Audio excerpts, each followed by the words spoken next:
Okay, so let's get started. So our first panel today is going to be looking at the climate impacts on health and productivity. And I'm delighted to introduce our first panel of speakers.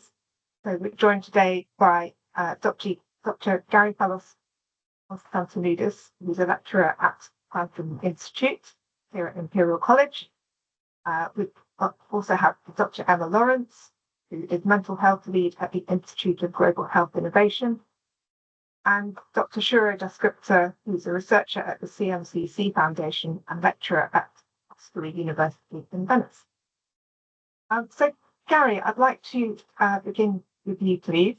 And I'd like to ask you, could you sort of set the scene perhaps by telling us a bit more about the ways that climate impacts can affect physical health and what the implications are for productivity? Thank you very much, Jenny, and thank you very much for saying my name in a great way. So it sounded almost Greek. So yeah, my work at Grantham is on the impacts of climate on health. So there are two components here that needs to be established first. The first is that climate is changing, and there is great work at by the World Weather Attribution here at Imperial that has shown again and again that human-induced climate change has increased the likelihood of extreme weather events such as floods, droughts, and more specifically heat waves, which is my main domain of expertise. Then once we establish this, the second component we need, which is more on what I'm working, is are temperatures affecting health? And the evidence is impeccable. Non-optimal temperatures harm health. And the impacts are many. They start from GP consultations, loss of productivity, reduced medication, mental health challenges, hospital admissions, and mortality. So we also know that heat doesn't affect everyone equally. Older people, women, deprived communities, and other outdoor workers bear the heaviest burden.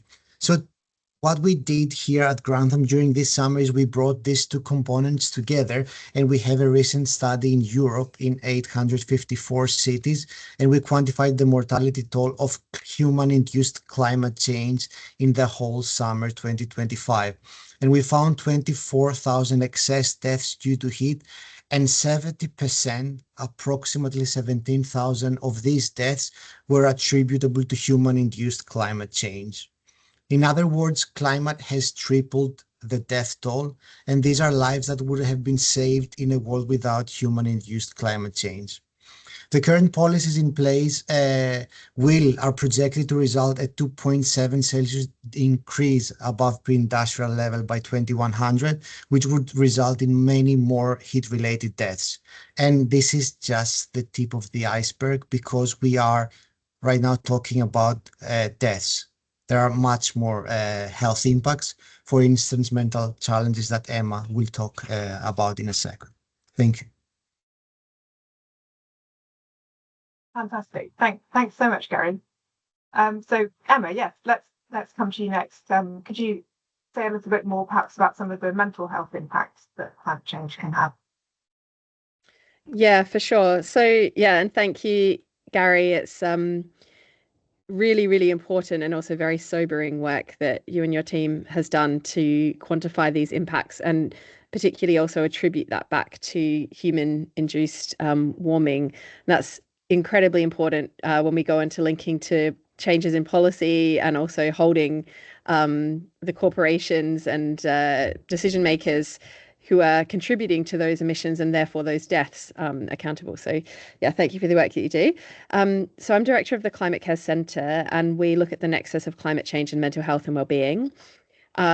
One of the things I've done is led the Connecting Climate Minds global initiative, and we spoke to nearly 1,200 people from 126 countries from a range of different backgrounds, but that also included people who were working in many different sectors, including farmers and fisher peoples, also young people who were studying for the jobs of the future, kind of outdoor laborers, people who are doing research or policy or civil society organizations, healthcare workers on the front lines in climate-related disaster responses, climate scientists.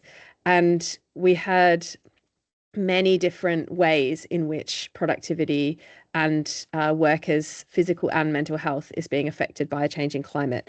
And I'll try and summarize some of those, both from our work, but also from the growing evidence base.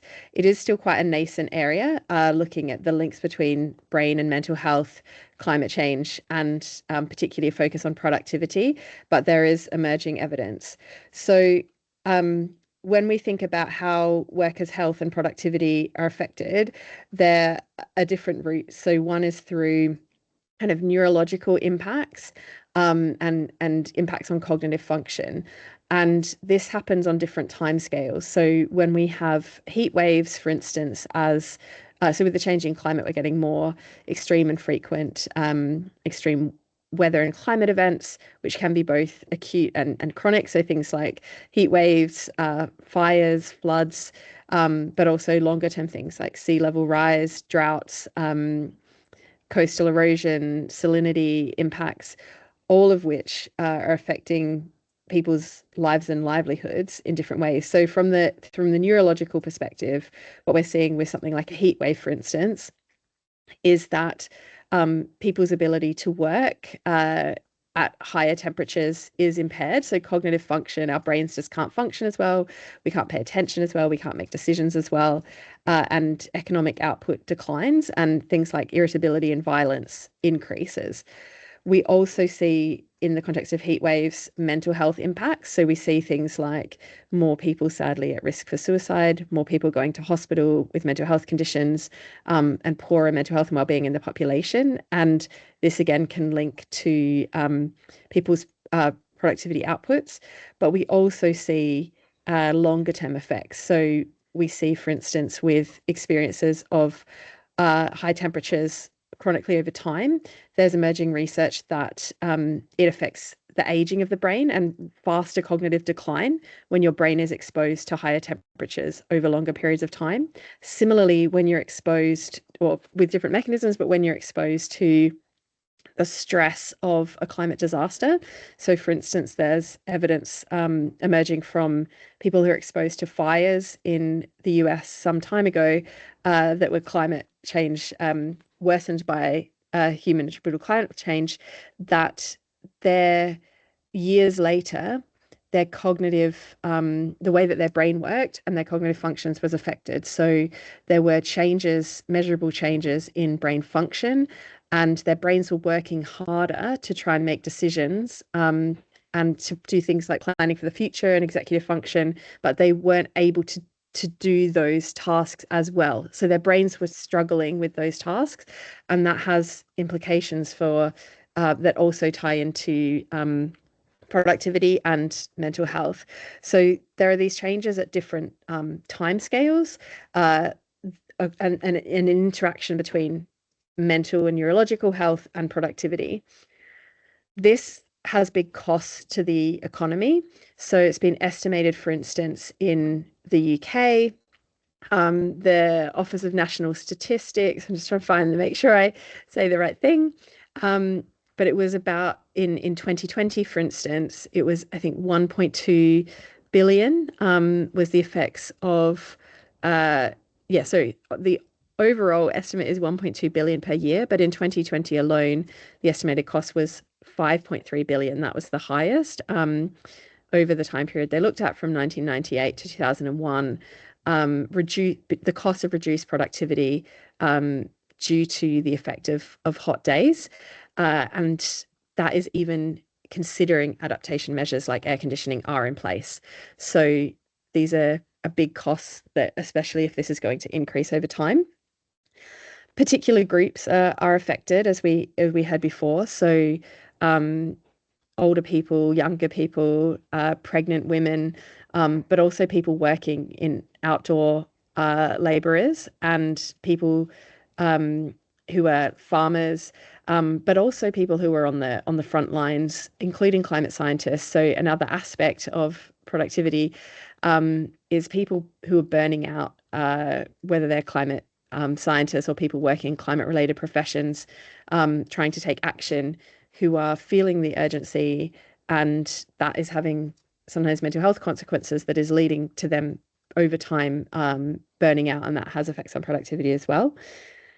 There are a variety of mechanisms for these impacts, which for the interest of time, I can just say some of them are social, some of them are physiological, some of them are to do with things like sleep being affected. But there are ways that we can support, community-based support, and even things like insurance schemes are being trialed for women, for instance, in certain countries. When you think about the countries that are most affected by the climate crisis, they're often the countries also, and the communities that are most affected, where often they're in more unstable work and not able to do things like just take a day off. They wouldn't be able to then feed their families if it's too hot, so they push themselves to work in these conditions that are detrimental. So there's kind of insurance schemes being trialed that are leading to benefits to protect health in those circumstances. There's also just wanted to note, and we can come back to it in the questions, that there are co-benefits of climate action for productivity. So for instance, even in the Netherlands, they found in a RCT that was sort of a natural experiment, one group of council workers moved to a different building that had been developed to be more sustainable and like better for well-being. And they found like a reduction by 2% in percentage of sick days taken, which might not seem that much, but over the course of the population, just from being in a more sustainable building, that also creates conditions that are better for mental health and well-being and productivity. You see these economic benefits as well. And we really need to be supporting and protecting the people who are producing our food, who are, working in healthcare, who are creating the research, who are supporting students, et cetera, who are most affected by these changes. So I'll stop there, but yeah, looking forward to the questions. Fantastic. Thanks so much, Anna. So Shouro, I'm going to turn to you now, and you've been looking at the impacts of heat on productivity. So I'll hand over to you. Maybe you could share some of the headlines from your work. Yeah, thank you very much, and thanks to Imperial for putting this on, and Gary and Emma for the initial part. I think we do need to clarify between labor force outcomes, mental health outcomes, and occupational health outcomes. That needs to be, they need to be brought together, but we need to sort of look at them through separate lenses, because otherwise we do run the risk of overlapping and not coming to an actual true estimate. So climate change is having a measurable impact on the labor force across the globe, including the UK, right? UK is no different anymore. There are far-reaching, as the previous speakers mentioned, far-reaching implications for economic growth, productivity, but also, we've discussed worker health, farm profitability. That's where the co-benefits part come in. But also, given the heterogeneous impact on the labor force, poverty and inequality, right, and food security, and so much more. I'm going to try and give a bit more specific information on impacts on the UK labor force. So, given the dearth of information, Professor Elizabeth Robinson, who's in second panel, and I decided to run a survey of 2,000 workers last year. And we did a follow-up this year. And our findings clearly show that workers do perceive their health to be harmed by heat stress. And both workers and employers rely on a wide range of adaptation measures to not just protect their health and productivity, but these adaptation measures right now are only partially effective. As a result, UK workers are increasingly working in under warmer conditions due to both heat stress increasing due to climate change and insufficient adaptation. Right, heat stress or increasing heat stress reduces both number of working hours, because the labor supply, and the effort during these hours. So the productivity, and combined, of course, we have consequences on farm output, sectoral output, and the GDP in the UK. And we need to remember that 2024 was not particularly a hot year. In August, temperature was not even classified as a heat wave, right? Still, many workers reported experiencing negative health impacts from heat, reporting heat stress related symptoms, dizziness, but also cardiovascular conditions. And as a result, their number of hours they could work declined. And many of them reported reducing their effort. So just some numbers, a 1 degree temperature anomaly from a long-term trend in 2024 August resulted in workers having to reduce their hours by nearly 10%, and their productivity declined by just over 9%. And if we put this two things together in context, a 1 degree temperature anomaly has the potential to reduce the number of working hours in the UK by more than 100 million hours. That's a huge number. And then, of course, this has implications on farm profitability, output of the sector, and of course, UK GDP. Just to end, a wider rollout of heat alerts could potentially avoid about 2/3 of this reduction in working hours. But again, goes to show that the adaptation we have right now is suboptimal, and as I mentioned before, only partially effective. I'll stop and looking forward to the questions. Thank you. Fantastic. Thanks, Shouro. That's really interesting and quite kind of dark figures there. So yeah, we're going to open up now for some questions to this panel. If you'd like to ask a question, please do put it in the Q&A function. And just while people are thinking, maybe I could just kick off. I think you've all touched on this a little bit, but I'm interested just to dig a bit more into, particularly looking at the UK. Are there particular sectors and/or people with particular characteristics who are more vulnerable to climate impacts while they're at work? The other sectors that are most at risk? Is that Shouro? Is that something you've looked at? Yeah, it's a great question, and I think it goes back to what Emma mentioned earlier, and then Gary touched on as well. So evidence shows that workers in high exposure sectors and those with and those in physically demanding jobs such as agriculture and construction are the most vulnerable, and according to domain or sector, right? Their working hours, their productivity, and their health are relatively more affected by heat stress. Additionally, if we want to talk about demographic groups, female workers with existing health conditions, and then those in the front line, as Emma mentioned.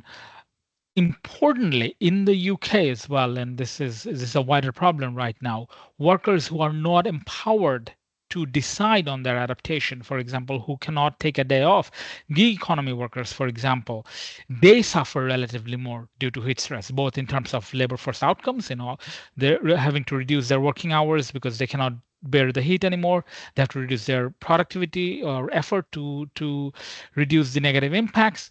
They're the most vulnerable. And to finish on that, contract type matters. We do read a lot about 0-hour contracts and so on. Workers who are paid by the hour, workers who are on commission and on piece rate, our evidence shows that they are much more likely to reduce their working hours due to heat stress compared to those that are paid a salary. Thanks.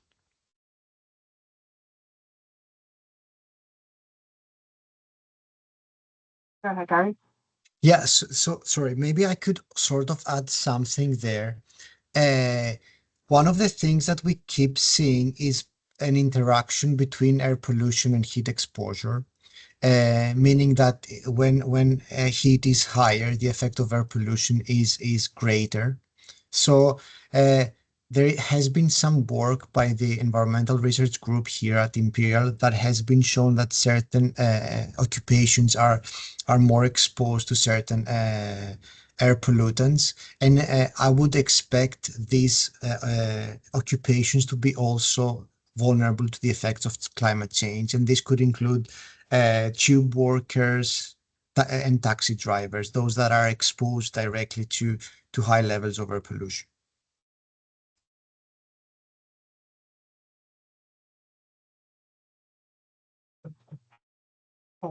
Did you want to add anything, Emma? I mean, I think my colleagues have covered it pretty well. Just to really emphasize a point that was made about people who already have pre-existing conditions, that I think a lot of people find it surprising how vulnerable people living with mental health conditions, certain mental health conditions, can be to the effects of heat. So we know that your risk of dying in a heat wave, for instance, or with extreme heat exposure goes up quite significantly if you live with certain mental illnesses. And we've seen that with very disproportionate rates of death for people living with schizophrenia and certain types of depression or on certain medications. So, those considerations within the context of the workforce is just something to also consider.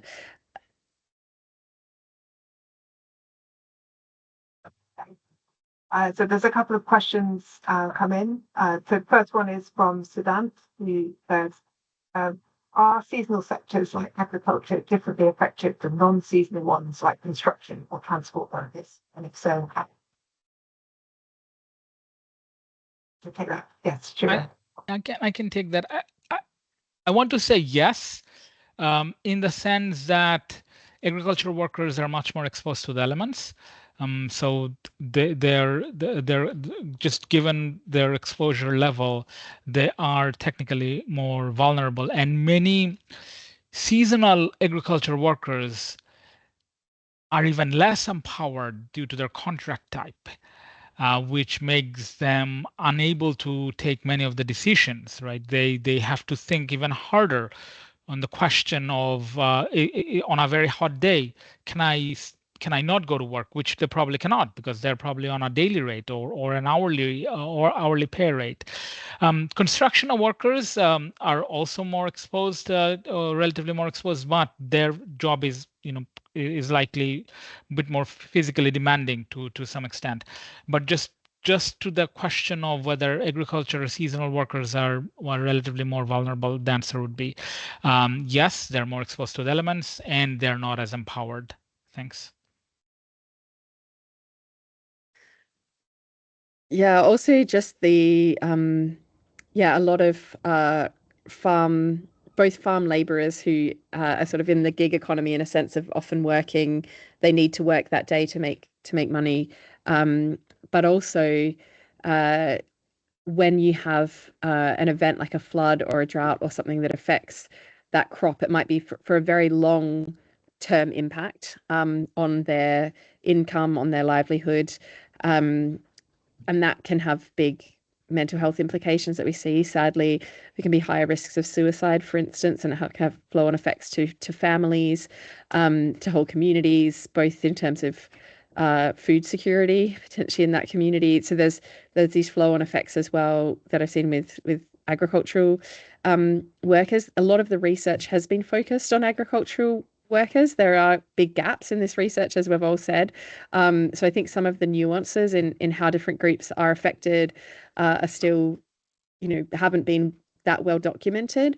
But again, we're also seeing that some of the, people are already, of course, adapting and coping and sharing. There's already shared learnings between people who are, selling food in the street. In many countries, they're baking under the sun, but also they're learning from each other, working out ways to help put in practices to protect each other and sharing those learnings. And that sort of focus on community well-being and social connectedness in many settings seems to be helpful, both for sharing climate adaptation approaches and for providing that social and kind of mental health support that keeps people going.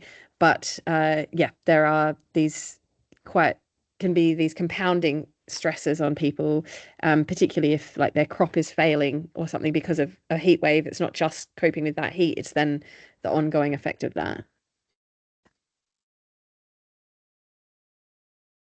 So actually, picking up on what you made just then about sort of research gaps, there's a couple of questions that have come in. So one asking for colleague Turnton, is there any specific research into people working within social housing, healthcare and social care workplace setting in London and in the UK?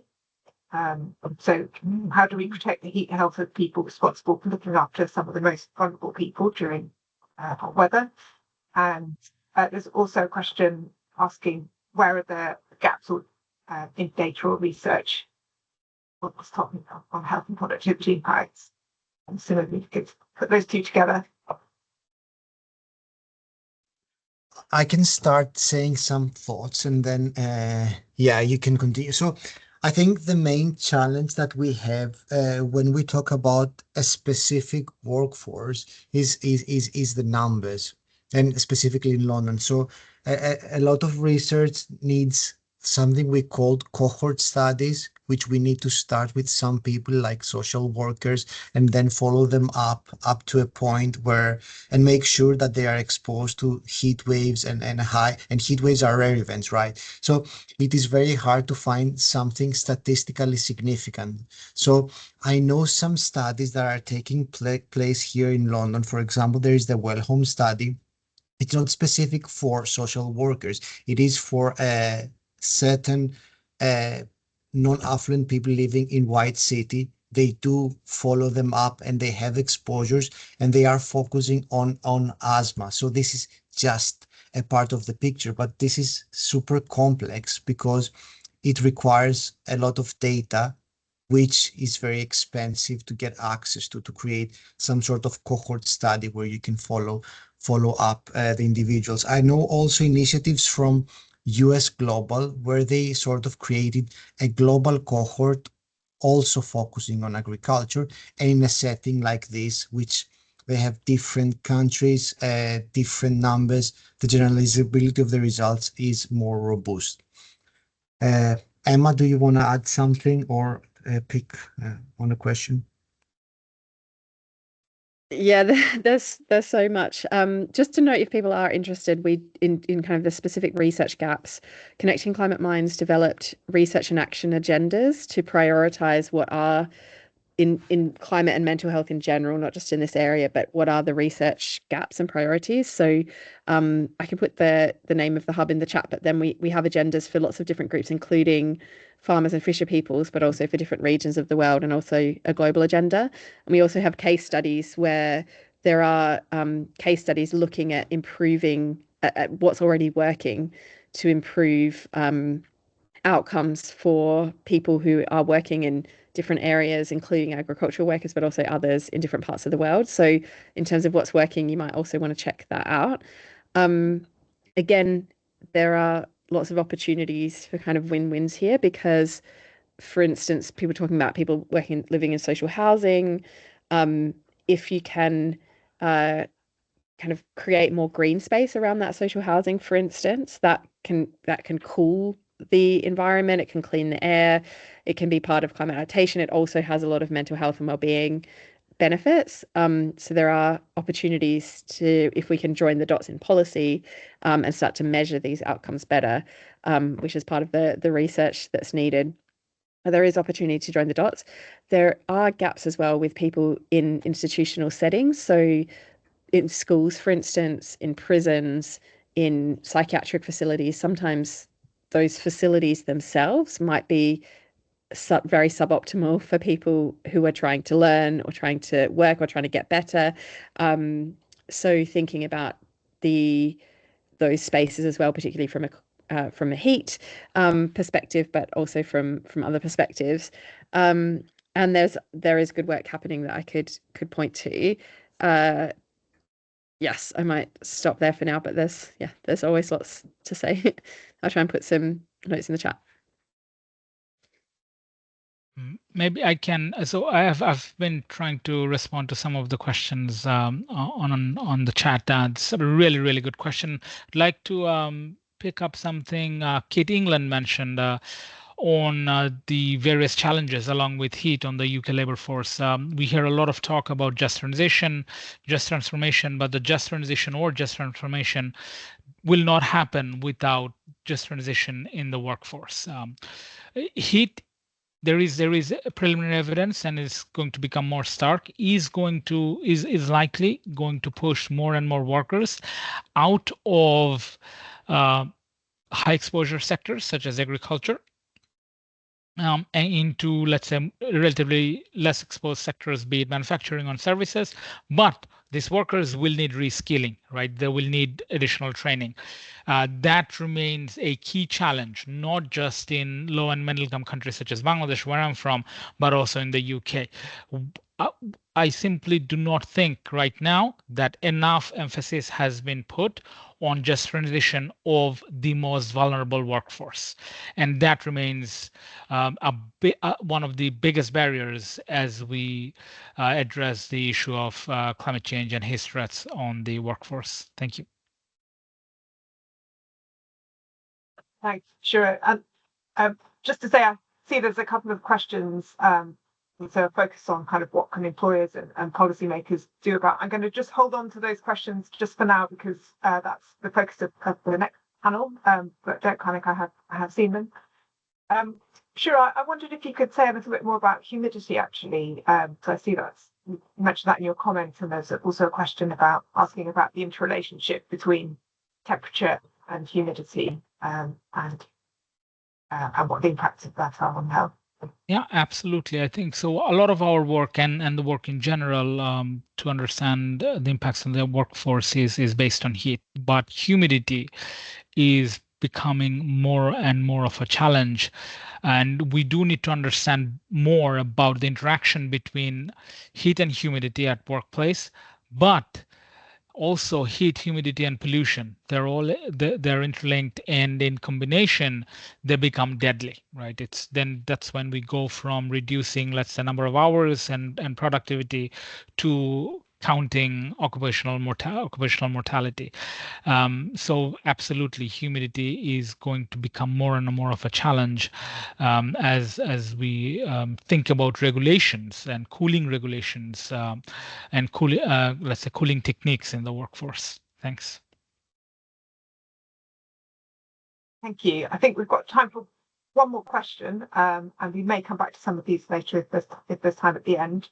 But a question here from Anita asking about if there's any observations of differences between ethnicity, whether that has an impact.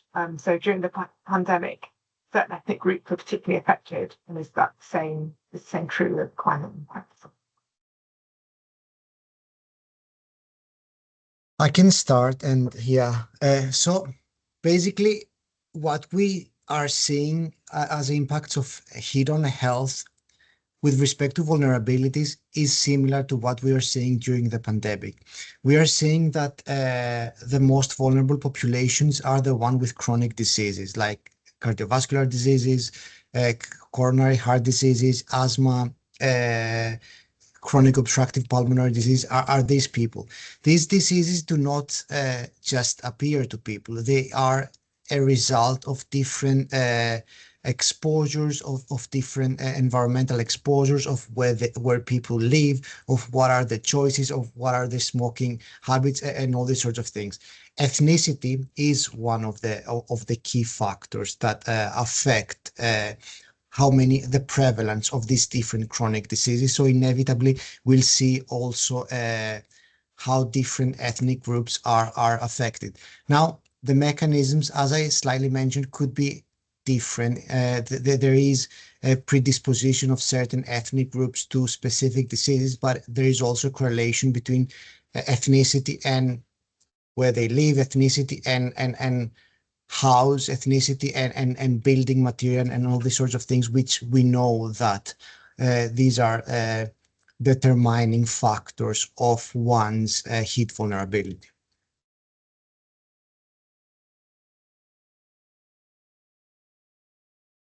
Great, thank you. Would anyone else like to add any final thoughts on that?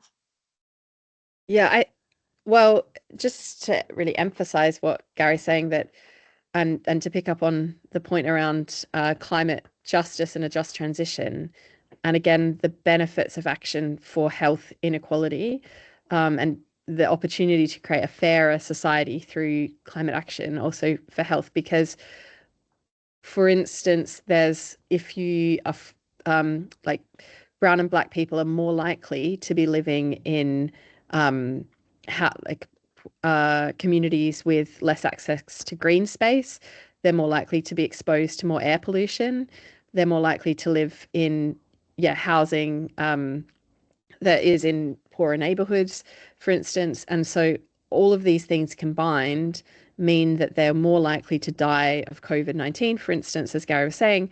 They're also more likely to be exposed to extreme heat and be less likely to therefore also necessarily be able to afford adaptation measures. Obviously, these are, it's not that it's segregated by ethnicity like that, but these are just like overall at a population level, there are these higher risks. And we see this kind of clustering of where the climate is exacerbating existing inequalities in our society. And so it's just, if you're already on the receiving end of kind of poorer treatment from society as a whole, climate is likely to exacerbate those challenges that you're facing. And also, people who are in the gig economy or on less stable incomes, etc., that, this is going to affect them more. So what that means is that it's a vicious cycle, but we can also break that through action to turn it into a virtuous one and actually start to address some of the underlying causes of these health inequalities by reducing pollution, by improving access to green space, and all these things that we're doing for climate adaptation and climate mitigation. Those are things that create the conditions for better health in ways that will improve the health outcomes for these communities too. Thanks, Emma. I'm afraid I think we're going to have to leave it there for this panel, but I'd just like to say a big thank you to all of the panelists, Gary, Emma and Shouro. I think that's really helped set the scene for our panel, but I think you're going to stick around for the session as well. Okay, so we're going to move on to our second panel now, which is going to be more focused on the solution side, so thinking about what needs to be done to protect workers and productivity in our changing climate. So I'm very pleased to welcome Adam Taylor, National Officer at the Fire Brigades Union, Dr. Ivan Williams-Jimenez, who's a Senior Policy and Public Affairs Manager at the Institution of Occupational Safety and Health, and Professor Elizabeth Robinson, Acting Dean at LSE's Global School of Sustainability. So Adam, I'm going to come to you first, if I may. You've seen firsthand how climate change is affecting firefighters. So perhaps you could tell us a bit more about some of the challenges that you're encountering and what you would like to see happen to better protect firefighters in their roles. Yeah, thank you, Jennifer. Firefighters are already on the front line of the climate crisis, not just in theory, but in their everyday to-day working life, and responding to the very real impacts of a warming planet. We're seeing like clear growing impacts of climate change and our members, the impacts on our members' working conditions. Wildfires have become far more frequent and more intense, and in turn, kind of harder to control. This year alone, we've seen significant wildfire events in, Scotland, North Yorkshire, and down in Dorset, as well as many others. And the one in Dorset, saw 17 different fire services or fire stations respond to those fires, and travelling some distances, from Merseyside and Manchester right down to sort of Dorset. But we've seen, some of the largest, wildfires in UK history in recent years. Certainly ones in the Highlands have been incredibly significant. But I think it'd be remiss of me to sort of mention as well, it's not just kind of wildfires that are an issue for our members, but also flooding is a rising sort of burden. In January this year, we saw significant flooding events, across the East Midlands and the northwest of England. And I think, we need to remember as well that, fire rescue services don't have a statutory duty to respond to floodings, meaning, there's no specific funding in place on scale to ensure that firefighters are well equipped, well trained, and have the resources to respond to flooding incidents. There's also, heat stress is a concern, a serious concern for our members. It's not just uncomfortable. It's dangerous. The risk of heat exhaustion, dehydration, and even long-term illness is real. And I think this is now where like contaminants come in as an effect on firefighters. A union-led and a fire brigade union-led campaign, Decon, set about tackling and mitigating the risk of cancers and the exposure to sort of toxic contaminants.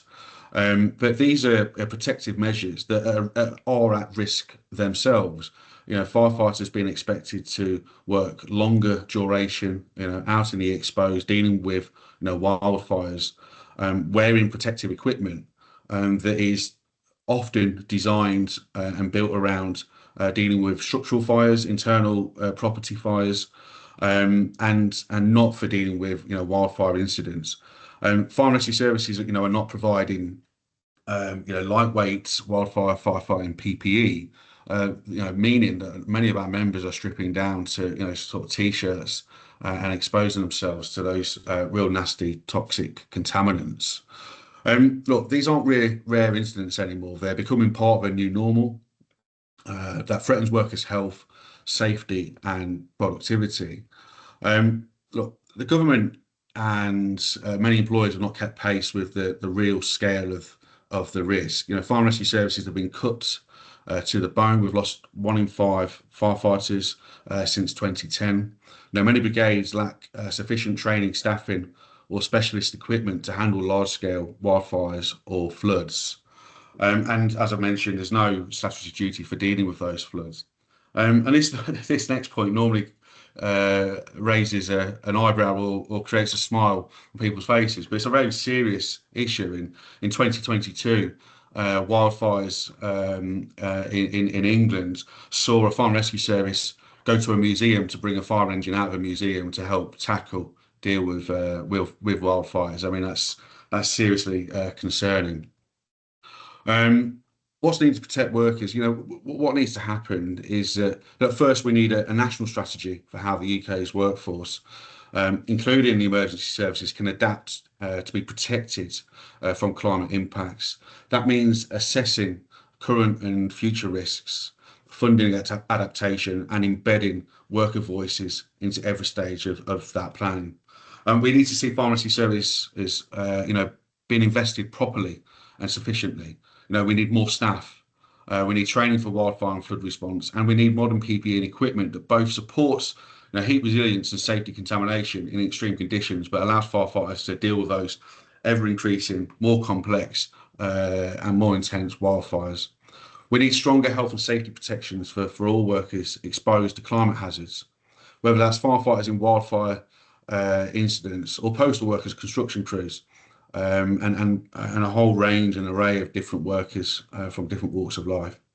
And maybe a point to discuss later on, but this is clearly a trade union issue. It's a worker issue, and we must have the voice to sort of develop those plans to deal with the crisis that's right in front of us right now. We can't wait for the next wildfire. We can't wait for the next flooding event to take place. We need to deal with this right now. Thank you, Jennifer. Thanks, Adam. I think that's given us a really clear picture of some of those challenges that are already being faced in the UK. So Ivan, I'm going to turn to you next, and I guess maybe ask if we can broaden it out a little bit to think more generally about employers, and ask you kind of what more are the kinds of measures that employers should be considering to protect their workers from climate impacts. Thanks, Jennifer, for inviting IOSH to this important event. And I can only echo the remarks from Adam, because it's really important to take into consideration the input and the insights and experiences really from those working in the field or in the shop floor. And it is on many occasions that this type of events, they tend to lack, I guess, that voice. I guess this is a really tricky question, because from a business perspective, it's true that employers can or should take proactive steps in adaptation and mitigation strategies. And this is in relation to things like adjusting work hours, providing cooling stations, encouraging hydration, and so on.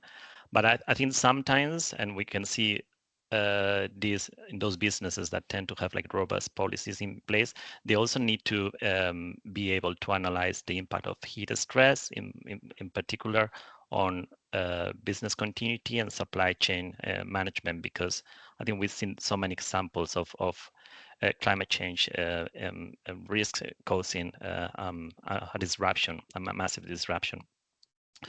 I think it's important to integrate occupational safety and health and into climate strategies. And this is basically by embedding or updating existing policies. I think other speakers have talked about the importance of updating also risk assessment, but also training when it comes to like different organizational level. And yeah, I was really sad to hear all those issues that Adam was highlighting in terms of inadequate PPE and so on. But I think we also need to bear in mind some of the complexities around these issues. So as we know, in SMEs, they tend to struggle when it comes to implementing or adapting working conditions. So, for example, things in relation to basic things such as changing working hours or providing access to cooling indoors, or anything when it comes to engineering controls, improving existing infrastructure. Adam was mentioning that lack of funding and resources is a big issue for workers, but for employers it is as well. So they really need to be supported, especially for some particular sectors, by more like an overarching strategy.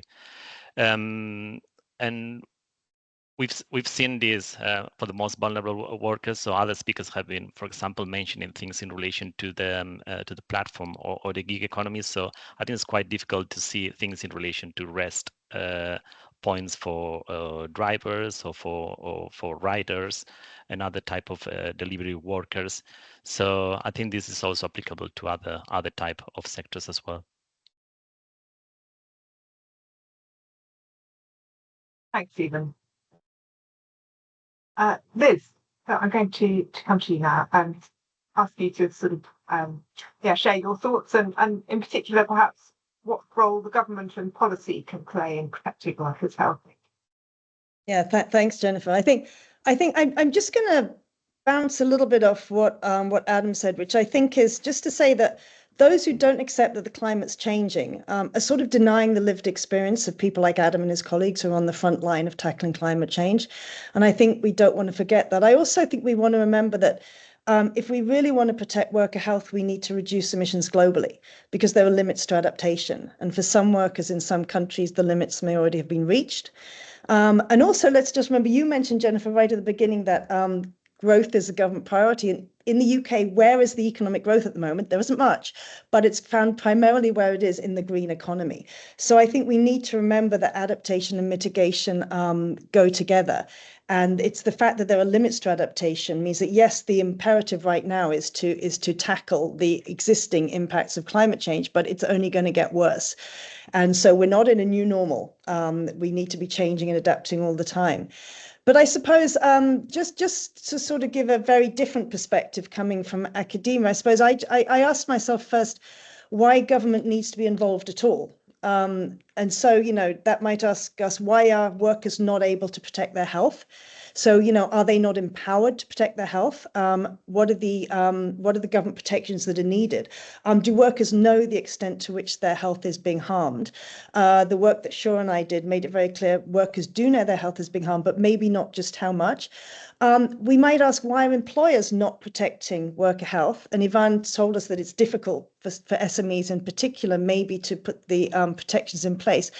But maybe, but is it in employers' interests? Do employers know to what extent productivity is being harmed? And again, work that Shouro has been leading on shows that actually climate change already is causing a fiscal drag on our economy, again, to our government economic growth.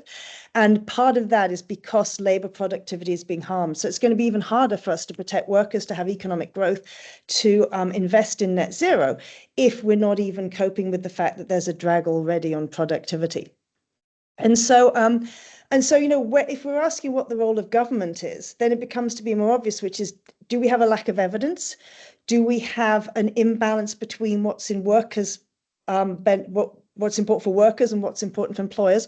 Or do we have asymmetries of information? And then we start talking about equity, public health, information asymmetries, as I said. So certainly with the government, we need a better evidence base. We certainly need to know much better the links between heat, and I'm talking mainly about heat, but I accept that, you know, it's great that we heard about wildfires and floods as well. But in terms of heat, do we really know the links between increasing heat and their physiological effects on workers' bodies? We might also ask why the UK government seems to be a bit behind other countries, maybe. And I suppose we've got to remember we have a culture of heat, a culture of cold, sorry, not a culture of heat. You know, it's only the past few decades we've had temperatures of over 40 degrees. And so now we get people sleeping in homes that are overheating, commuting to work on tubes and public transport and trains that are unair conditioned, and then working in unair conditioned offices. And that doesn't happen in high income countries where 30 to 40 degree temperatures have been the norm. So this is very new to us. So just pick up on what governments can do. I think Shouro alluded to this, but from our work that we did surveying workers straight after a heat wave, so we could catch their very sort of live perceptions. People who receive early warnings about heat waves are more able to protect their health. And just linked to that sort of need for evidence as well. We don't have enough evidence. Governments give more evidence on workplace injuries and heat, and then having a better understanding of the economic costs of not protecting workers. Not all workers are empowered to take actions in response to warnings about heat. That's another thing that was revealed by our survey. And so this is where governments can introduce regulations, and it's simple stuff. We've heard about it already, the right to access drinking water, taking breaks, changing working hours. But then, of course, unions are really important to ensure workers still feel empowered, even if the regulations are in place, and able to exercise their rights with confidence. We've heard already about the importance of unions, and I just want to emphasize that just because governments do things, put regulations in place, doesn't mean workers always feel that they can actually assert their right to certain actions. I think we might talk about this a little bit later, but there's issues of maximum working temperatures. So other countries in Europe experiencing higher temperatures than the UK at the moment have been introducing maximum working temperatures, especially for workers in high exposure sectors.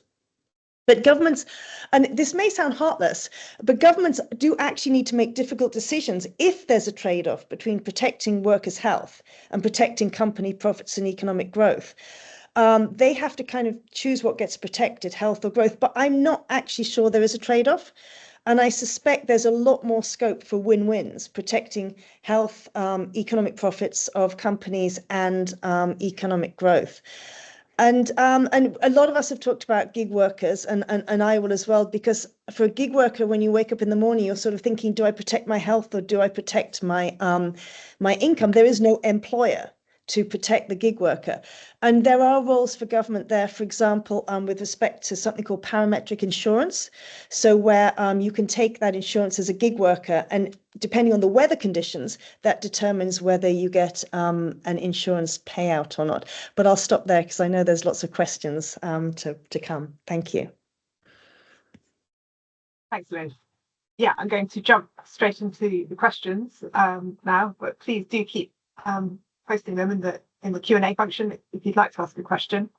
So one came in back in the first session, actually, from Jack, who was asking about remote workers, who wanted to know, are there things, what can employers do to support remote workers without indirectly putting more responsibility or pressure on them for the adaptations that they need to take? So, for example, having to pay more electricity to cool their homes if they're working from home.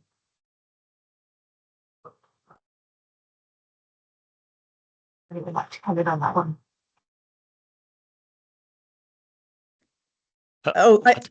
Yeah, Ivan, it looked like you're unmuted. Yeah, so I'll come in after you. No, I was just going to make like a really quick comment, because it is true that we tend to highlight some type of professions, but it's true that like office-based or remote workers sometimes might go unacknowledged. Yeah, I'm not that sure about some sort of compensation. I know that it's worth mentioning that it is the case for some countries that sometimes they tend to provide like a hazard, it's called like a hazard pay, and that's basically for those workers who tend to conduct like hazardous tasks or jobs, so high risk industries, or jobs with extreme distress. So this could be associated to like emergency services, relief workers, and some others, but not that sure about like remote workers. I just say that it's interesting. It's something we've actually talked to Shouro and I with HSE and HSA, because it's often we sort of forget that there are employees, but they're in their own surroundings, and it's not simple. But to some extent, it's to what extent we want governments to actually regulate and say someone has a right to this kind of work environment. And then, how do you provide that? So I think all I'm going to say is it's one of those areas where we still need to think much harder. When we did our survey, we were asking people where they worked. And, with hybrid working, a lot of people can choose to work in different places. So a lot of people were choosing to work somewhere else when it was hot, but that's not really a long run solution to say, I chose to work in a coffee shop because there was air conditioning there. So all I'm going to say is I think it's a great question and we don't have the answers yet. But I think that's where union representation, or, I know the firefighters union, you're not sitting at home doing your job there, but but the unions I think that's where the unions can provide the insights that we really need. And we need to hear, these perspectives. And also, I think part of it is asking workers themselves, because building resilience and building a culture of heat is about sort of empowering people to be able to work in conditions that are safe. So yes, we need government regulation, but also we need people to feel they're empowered, they've got information, and they feel they have rights, and they feel they can sort of act on those rights. Maybe we can pick up on that a bit more, actually, because it's a theme that's come up throughout the discussions so far. Emma, did you want to come in on that particular point? Yeah, just very quickly to say, it's also in the context of this is not so much workers but students. What we hear sometimes is that schools are being shut down, or sometimes workplaces are being shut down because of overheating in different parts of the world. But then people are saying, but then I'm going back to a house that's actually hotter than my workplace. So it's important to, I guess, to reiterate what Liz was saying, to understand people's lived experiences and taking that into account. Because if you're putting these things in place, but then actually people are, being left to go into other spaces that are even worse for them, it's trying to understand what is best overall. Thanks, Emma. Yeah, so what I was going to ask is sort of similar along those lines, actually. I think we've heard a lot about the importance of people and workers' voices being a part of the adaptation process and the response to our changing climate. And I just wondered if our panelists have any reflections on kind of what that might look like in practice. What are the processes or mechanisms that we might use to make sure that those voices are being heard? Adam, I don't know, quite stuff on that one. Yes. I mean, actually, Elizabeth took some of the words out of my mouth with regards to that last question. Is that in the fire service, we are not overly familiar with working from home. But nonetheless, I mean, I think actually Elizabeth made some of the points that I'll probably make now around, obviously, being in a unionised workplace obviously has its benefits in demanding change when it comes to sort of health and safety, not only terms and conditions, but health and safety. And I think this is the fundamental element to that. Again, I think I think I speak from a fortunate position, working in a sector where we do have, national collective bargaining, we do have strong, industrial relationships actually, where we can affect change and make those demands when it comes to health and safety. However, I have highlighted, a number of problems. There are numerous pharmacy services that don't have the wildfire PPE that I've mentioned. There are numerous fire services. Well, we don't have statutory duty. We don't have the statutory funding for dealing with floods. Some fire and rescue services understand it's a moral dilemma that firefighters will naturally want to respond to those types of incidents, but actually the collectivism, coming together, workers demanding, we have seen, change, take place. We've seen in relation to dealing with floods, training venues. This is another issue. The water courses in the UK are pretty toxic and pretty dirty.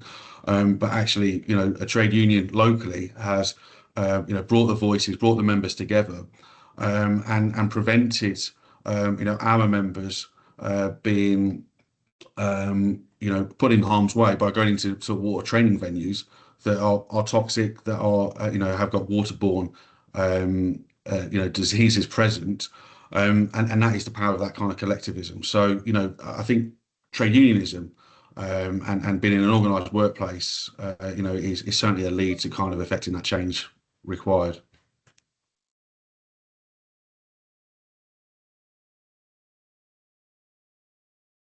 Thanks, Adam.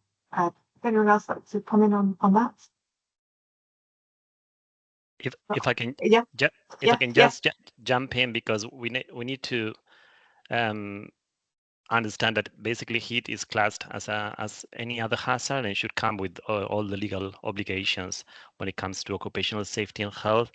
And I think it's been quite a hot topic when it comes especially to the media, that lack in the UK of a defined threshold or upper limit, and many organizations questioning if that change could help improving working conditions, especially in professions such as like firefighters and others.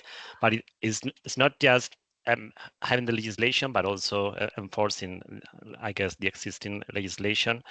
But I think that another issue is also I guess it is fair to say that the UK has a poor culture of preparation, adaptation, and also mitigation when it comes to this particular issue. So here we're talking about heat stress.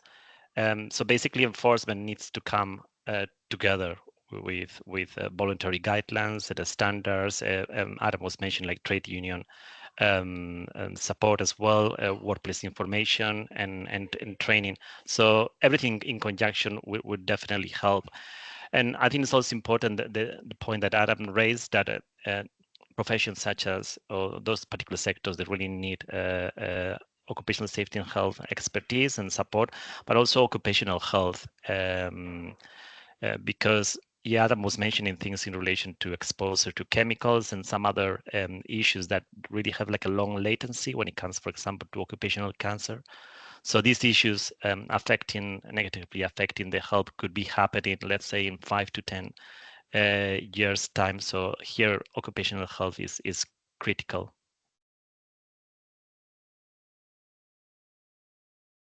Thank you. I'm going to turn to the question now from Holly Turnton, who's picking up on the interaction, I think, between the kind of the mitigation and the adaptation agendas. So thinking about the kind of green jobs that we need to transition to a low carbon economy. A lot of these are in outdoor construction or landscaping, and those workforces are essential for green growth, but they're also some of the sectors that are at highest risk. So because of exposure and potential underlying vulnerabilities. So does this need to be a priority area for London? I think I'm really glad that was raised, because I was also thinking, where are these green jobs coming? And if more of them are going to be outside, just as in construction, it's more of an issue. I would just say that I think it again speaks to that broader culture and how important it is to have a broader culture. So in this survey that Shouro and I did, we said that employees, so this is people with employers, but they reported in the past years just over half employers have made adjustments to tackle heat, such as access to water or changing hours. But about 40% of workers said their employers hadn't. So I think we're still not seeing employers really sort of preempting the next big heat wave or the next period of heat, or the next time when people are going to be experiencing heat stress. Only 35% of employees in our survey reported having had training or education on how to stay safe and healthy during periods of high heat. So I think it talks to it again. I used that phrase before. It talks to this broader need for a culture of heat, and to recognise that people as old as me remember a very cold and miserable England. If it got to 21, 22 degrees in the summer, that was amazing. And 1976 still stands in my mind as the best year of my youth, because it was just so hot. But I can sort of joke about that. But we are so not set up in our built environment, in how we work, in even sort of laughing, at heat waves, and people from other countries, people from Texas sort of laughing at us, talking about having a heat wave when it's 26, 27, 28 degrees. But everything about the built environment, the protections that Adam was talking about, the kind of PPE and the kit that people working at the front line have, that just hasn't kept up with the fact that we're in a very different place in terms of the climate. And so it's there's specific things we need to do, and specific things we need to talk about with construction. So, for example, do we bring in there's regulations in some Mediterranean countries, you can't work outside between noon and 3 p.m. in the summer because it's just not safe. Fortunately, we don't have to worry about mosquitoes in the evening yet, and some of those other infectious, vectors of infectious disease that will come with the heat. But there needs a real rethinking about the fact that the temperature is only going in one direction, unfortunately, for the next sort of 20, 30 years at least. Thanks. I think I'm going to ask one final question, so give everybody an opportunity just for some final thoughts before we close the meeting. So Nicole has asked whether current health and safety legislation is adequate to protect workers' physical and mental health from extreme weather, and if not, how could it be improved? Ivan, maybe I can come to you first on that one, and then I'll come to you next, Liz, and then Adam. Yeah, no, thanks, Jennifer. We're definitely going back to that question, if existing legislation is fit for purpose. It is true that what we've been seeing, especially for the past few years, is that countries, let's say in Saudi Arabia, UAE, East Asia, and they are updating the legislation. So I think Japan has been one of the most recent countries to change the legislation. The US, I think they're also considering a rule for outdoor and indoor workers as well. And then we've seen even countries with let's say like a different weather conditions, such as the UK, for example, in Germany, they've also enhanced legislation. So I think this debate is to be welcome, definitely. I'm going to say very briefly, it's not. I think Ivan's point that we can learn from countries that are a little bit warmer than us, what they're doing ahead of time. And then I'm going to hand over my minutes to Adam. Thank you. And I think I stated from the outset that we need stronger health and safety legislation to protect workers. And I make the case for firefighters. Obviously, that's my role, but I do apply that to all workers that are exposed, whether they work outside or indoors. We need stronger legislation to better protect them. Stronger legislation. What we've seen in the fire service, and you can broaden that out into other into other workplaces and other walks of life, is that we would see appropriate PPE. So for when we talk about construction workers, we need to have those considerations as well in terms of working hours, exposure to heat, and dealing with those incidents. We haven't got the resources to deal with incidents, complex incidents, from local resources. We're seeing firefighters travelling the length and breadth of the country, long travelling times, to then go and be exposed to wildfires and heat as well. There really has to be stronger health and safety to minimise those risks. It kind of goes on further than that. I know there's contaminants is a real concern of ours at the moment, but we are really behind the curve on this. And I think Ivan said that we need to look at other countries and how they are progressing, tackling the climate crisis, but also protecting workers along the journey of that as well. Thanks, Adam. You summarised that all very nicely. I'm afraid we're out of time, so I'm going to have to draw it to a close now. But I think it's clear it's a topic with lots more to explore, and I hope that today's session will spark some further conversation and action.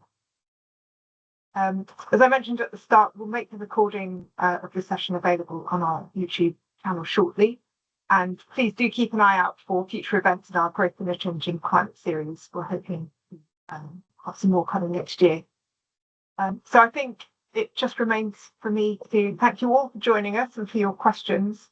And particularly thanks to all of our panelists, Gary, Emma, Shouro, Adam, Ivan, and Liz. Thank you all. It's been a really insightful and useful conversation. So I think I will leave it there and wish you all a happy and nice afternoon. Thank Thank you. you. Thank you. Bye-bye. Take care.